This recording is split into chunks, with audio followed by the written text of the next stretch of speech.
দোকানের মতো এই রকম খাস্তা জিভে গজা খুব কম উপকরণে কীভাবে খুব সহজে বাড়িতে বানিয়ে নেবেন চলুন দেখে নেওয়া যাক। এর জন্য কী কী উপকরণ লাগবে চলুন দেখে নেওয়া যাক। লাগবে ময়দা, চিনি, এলাচ, কর্নফ্লাওয়ার, লবণ আর সাদা তেল। প্রথমে একটা বাটি নিয়ে নিয়েছি, এতে 1 বাটি ময়দা নিয়ে নিলাম। এবার ময়দাতে সামান্য একটু লবণ আর একটুখানি সাদা তেল দিয়ে নেব।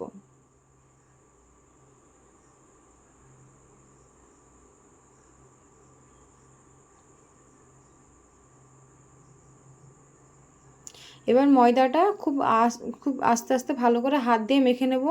ভালো করে হাত দিয়ে না মাখলে গজাটা খাস্তা হবে না ভালো। এবার অল্প অল্প জল দিয়ে ভালো করে হাত দিয়ে ময়দাটা মেখে নেব।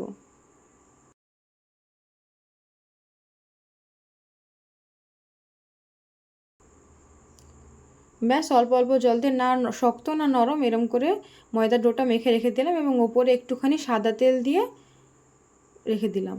ঢেকে আধ ঘন্টার জন্য রেস্টে রেখে দেবো। এবার উনুনটা ধরে নিচ্ছি, এতে শিরাটা বানিয়ে নেব।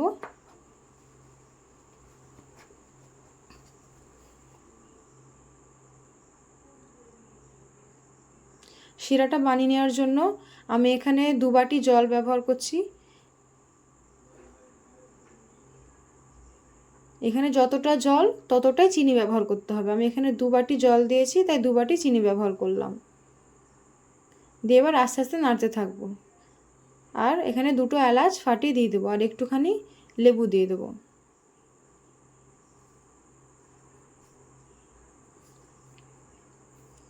আমি হাত দিয়ে দেখে নিয়েছি চিনি শিরাটা হয়েছে কিনা। দেখুন সুন্দর একদম পারফেক্টলি রেডি হয়ে গেছে। এবার চিনি শিরাটা নামিয়ে রেখে দেবো। এখানে আমার ময়দার ডোটাও রেডি হয়ে গেছে, একটু হাত দিয়ে ভালো করে মেখে নেব।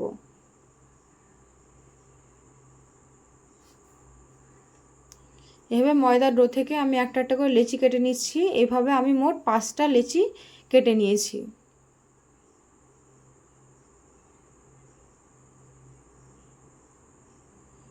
এবার একে একে সব লেচিগুলো বেলে নেব।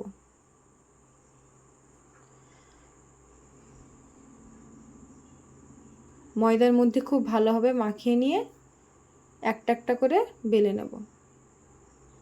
তার আগে আমি একটা বাটিতে কর্নফ্লাওয়ার নিয়ে নিয়েছি 2 চামচ। এর মধ্যে একটুখানি সাদা তেল দিয়ে একটু ভালো করে নেড়ে রেখে দেবো। ব্যাস আমাদের কর্নফ্লাওয়ার মাখাও রেডি। এবার একে একে সব লেচিগুলো বেলে নেব।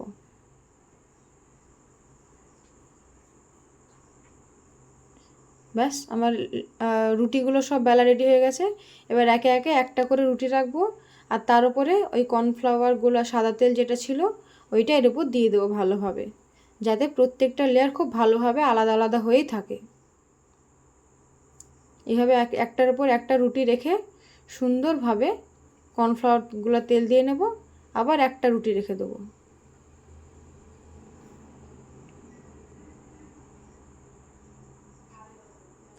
ব্যাস এইভাবে আমি সবগুলো রুটি সাজিয়ে নিলাম সুন্দর করে।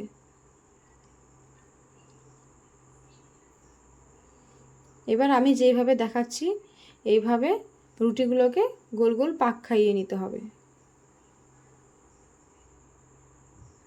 তাহলে লেয়ারগুলো খুব সুন্দর হবে।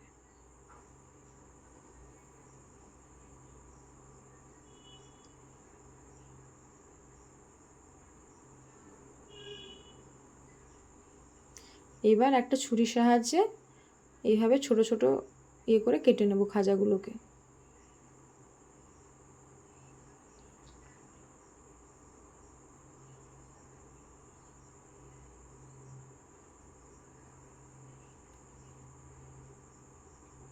এরকম ছোট ছোট পিস করে সব খাজাগুলোকে আমরা কেটে নিলাম।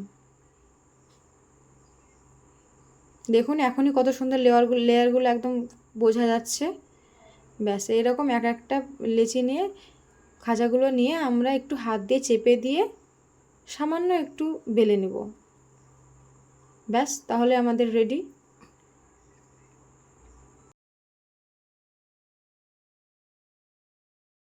সব খাজাগুলো বেলে নিয়েছি। এবার আমি চিনি শিরাটা ঢেলে রেখে দিলাম একটা বাটিতে।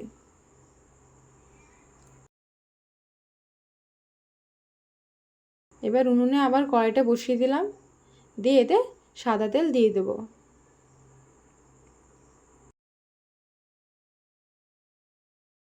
সাদা তেলটা যখন সামান্য একটু গরম হবে তখনই একে একে খাজাগুলো দিয়ে দিতে হবে। তেলটা কিন্তু খুব গরম হলে চলবে না, নাহলে খাজার লেয়ারগুলো খুলবে না আর খাজাগুলো খুব তাড়াতাড়ি ভাজা হয়ে পুড়ে যাবে।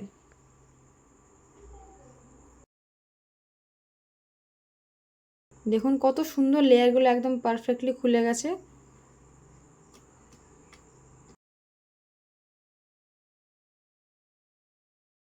ব্যাস, আমাদের যে এইরকম একটু বাদামি রং চলে আসলে আমরা একে একে সবগুলো তুলে নিয়ে চিনির শিরাতে ডুবিয়ে দেবো।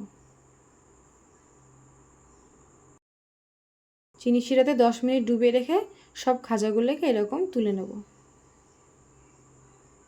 আমার একটু চিনির শিরা বেঁচে গেছিলো, ওটা আমি এর উপর দিয়ে ছড়িয়ে দিলাম। দেখুন একদম তৈরি হয়ে গেল দোকানের মতো পারফেক্ট জিভে গজা। এভাবে বাড়িতে বানিয়ে দেখবেন, খুব সুন্দর হবে।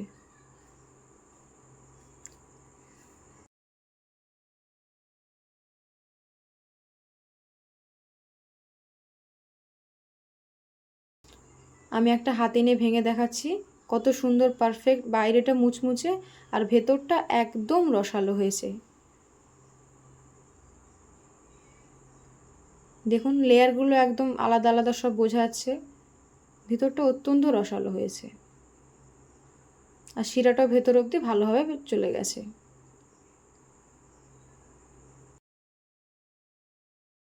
আমি এবার খেয়ে দেখুক কেমন হয়েছে। দুই বোনে খুব আনন্দ করে খাচ্ছে।